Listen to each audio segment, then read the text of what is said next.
Hey guys, this is Savannah from earthandwater.co.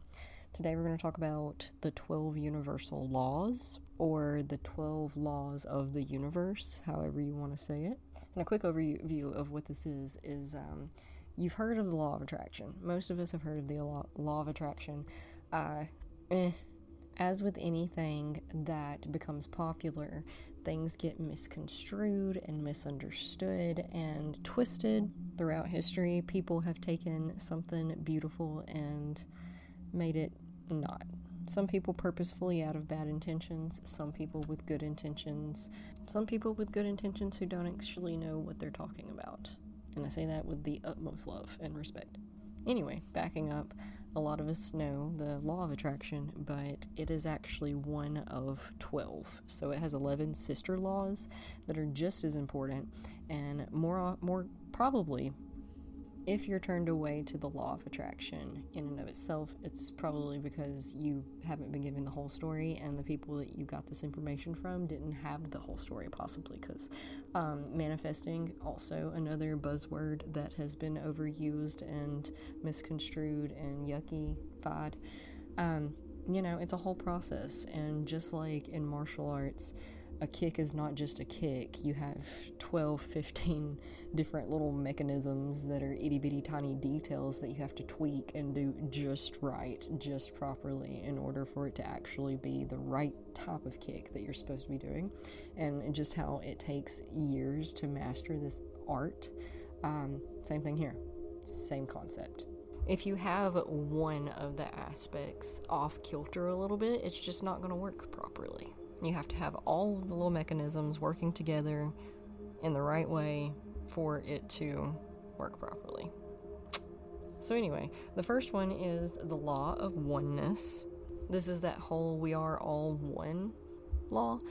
You are me and I am you, and you are just another me and I am just another you, and we don't really matter in the grand scheme of things, but we definitely matter on the small scheme of things. But helping you is helping me, and healing me is healing you, which we'll kind of touch on here in a second with another law. It takes the treat others how you'd like to be treated and kind of expands on it a little bit by saying that treating others well is treating yourself well, and treating yourself well is treating others well. You need to kind of have this whole outlook of a one for all and all for one type of thing, a for the greater good, all that is whatnot. Again, allow me to relate it back to Naruto, where the only thing that actually matters is the safety and security of the village, and in focusing on that, you become a great shinobi, essentially. Anyway, moving on, because we have 12 to cover and it's already 11 o'clock at night. The law of vibration is what's next, and that just states that, everything is vibrating at a certain frequency. We know this. That's basic physics, yeah. Relating that back to us and manifesting and whatnot, and the law of attraction, yada yada. The emotional guidance scale. We're said to be able to tune our own frequencies and vibrations. People have the unique ability to tune their own frequency and vibration to anything that they desire, and this essentially just means learning to control your emotions, because your emotions are your vibration and frequency. And if you are always down and out, depressed, anxious, those types of things, you're going to be in a lower vibration, and you're going to be matching the vibration of lower things in reality that are possible to have. And that's essentially why they tell you to always try to be as happy as you possibly can, which I know is really easy to say, harder to do type of situation. But again, where it's a practice and we are here, it takes years to master it, especially depending on where you started out. But anyway, the law of correspondence, which means it's the as above, so below law. Your inside reflects your outside, and vice versa. The microcosm reflects the macrocosm, and vice versa. Everything is a mirror for us, and we can seriously take that as deep as you want to. On one hand, the spaces that you spend the most time in are a direct reflection of your inner workings, so your mental, emotional, and physical health.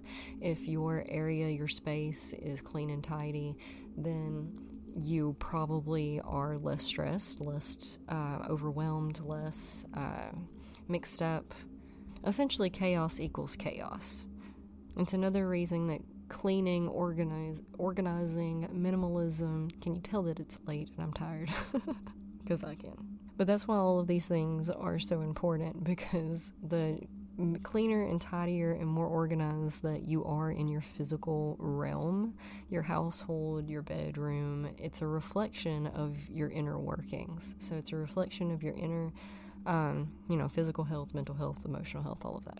Also falling into the category of under this law is that if you interact with people and they, quote unquote, I use the term loosely here, trigger you, then you got to explore that and figure out what inside of you is causing that, because we're going to glaze over the next one, which is the law of attraction, because you've probably heard a bunch about that already, and essentially just you get back what you put out.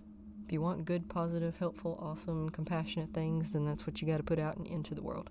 And be patient, because you got to put it out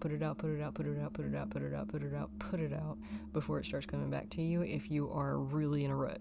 It's taken you, how old are you? It's taken you that many years to get to where you are. So to flip things over in the other direction of momentum, it's going to take a little bit of time. You can't stop on a dime in 360. I mean, you could, but most of us can't. It's a process. Law of inspired action. This one's becoming more common and popular. All of the words that are trying to come out of my mouth all at the same time. So with this one, you just kind of need to stay open to the possibilities that urges and directions will appear and show themselves. You want to follow the path of least resistance, okay? When opportunities arise, jump on them. If you have a gut feeling, go with it. Those types of things.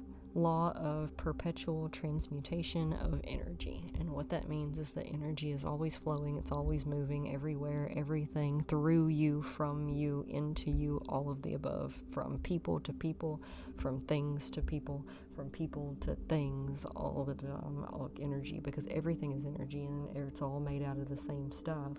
And that energy is being transferred in the form of vibrations and frequencies. So you kind of need to pay attention to what vibrations and frequencies you're putting out, because that's what you're going to spread around the village. Okay, if you're in a crappy mood, then the crappy mood's just it's contagious. But also in the other direction, if other people, it's rubbed off on you before, you can feel it, you've experienced it. You need to throw up blocks for that. Figure out how to block that. Good luck. I say that with sincerity, because I can help with that, but we have so many things to talk about, and we can't do it all in one episode ever. I'll go on 25 tangents trying to explain everything to you in one episode, so trust me. Google grounding techniques or protection bubbles, meditation, that kind of stuff. I definitely have content around it here somewhere, but it's a whole episode in and of itself. So next we have the law of cause and effect. This is the butterfly effect. Essentially, you know that. You've seen that movie. For every action, there's a equal reaction. You may not see it immediately. It may not affect you, but there is an effect. There's an effect. Which brings us back to really needing to pay attention what kind of energy that we're putting out, because if energy is always being transferred and there's always an effect to every cause, then we want to make sure that we're causing good, positive intention type things instead of yucky ones. Law of compensation means that just keep on doing the work. You will be paid for it, I promise. Don't give up, and always remember that the universe deals in lots of different types of compensation and not just money. So get your priorities right and know that love, compassion, gratitude, kindness, all the things are also great types of compensation. Money's not everything, and a lot of people get lost in that. Not to say that you can't absolutely have a ton of money and attract a ton of money. You totally can. It's your life. You can do whatever you want. So the next one is the law of relativity, which is one that, Einstein kind of made popular with his whole theory of relativity. And it just essentially says that everything is relative to the person, okay? No two people live in the exact same reality, in the exact same world, because we all have different belief systems, and that formulates the reality that we perceive and how we see things and how we do things and how we think, act, be, and all of that. Especially remember this when interacting with people, and try to open-mindedly listen to how because they'll tell you what their world's like and whatnot, and we need to step back from becoming attached to anything about that and just let them live their lives, love them where they're at in their journey and find beauty in their story. And the more people's stories you can find beauty in, regardless to whether you agree to every single thing in their life or not, because you're not ever going to agree with every single thing in anybody's life. Like, it's just not going to happen. But the more that you can find the beauty in people's stories and appreciate people's stories and them and who they are, and no matter what it looks like, the more you can find beauty and peace in your own story. And that's where real healing comes from, is finding beauty and peace in your own story. So, law of polarity, I recently did an amazing, one of my favorite posts, content things. It was a blog post episode. It was a podcast episode as well as a blog post. So I've got it all collectively nice and neat. But anyway, yin and yang, the law of polarity.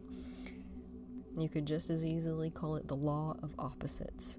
You cannot know love without knowing hate.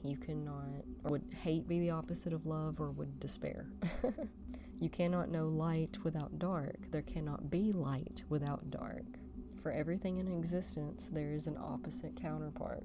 The contrast of these two opposing forces is what creates our tangible existence.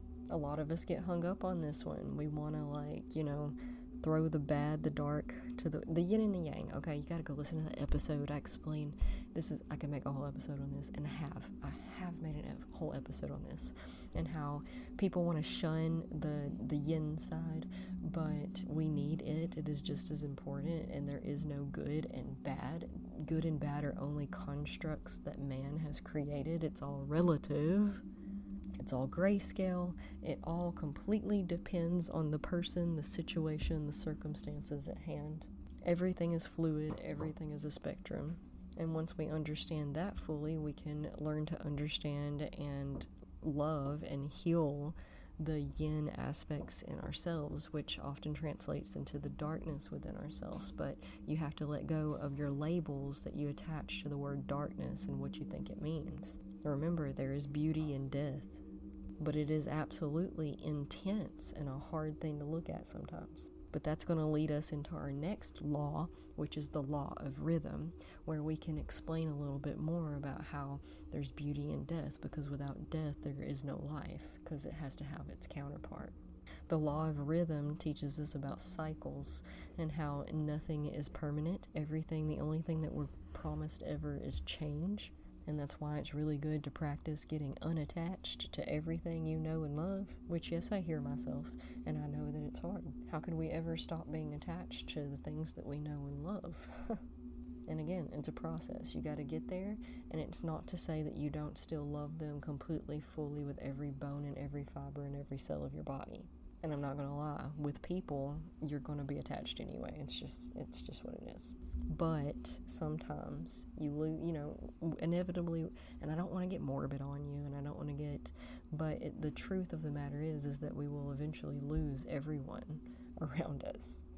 The only ones that we will not lose are the ones that, they're going to lose us first.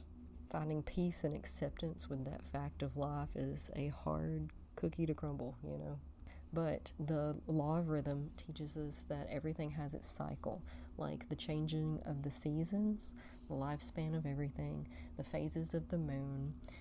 Everything has its cycle that it goes through, and the only constant is the change into the next cycle. And oftentimes, more often than not, to move to the next cycle, a piece has to die. It's life, it's death, and a rebirth constantly, all the time. The winter dies to bring birth to the spring, which eventually dies to birth the summer, which eventually dies to birth the fall, and so on and so forth, only in everything, ever. Alright, and then the last one, and then we can finally go to bed, the law of gender, which is also something people struggle with. Maybe the further we go down, maybe these are numbered in a particular order, with easiest to comprehend to hardest to comprehend. I don't know. But we're kind of coming back to the yin and yang theory thing, where you have light and dark, yin and yang, male and female, masculine and feminine energies, both reside in everything. They have to for the balance and creation and life and whatnot.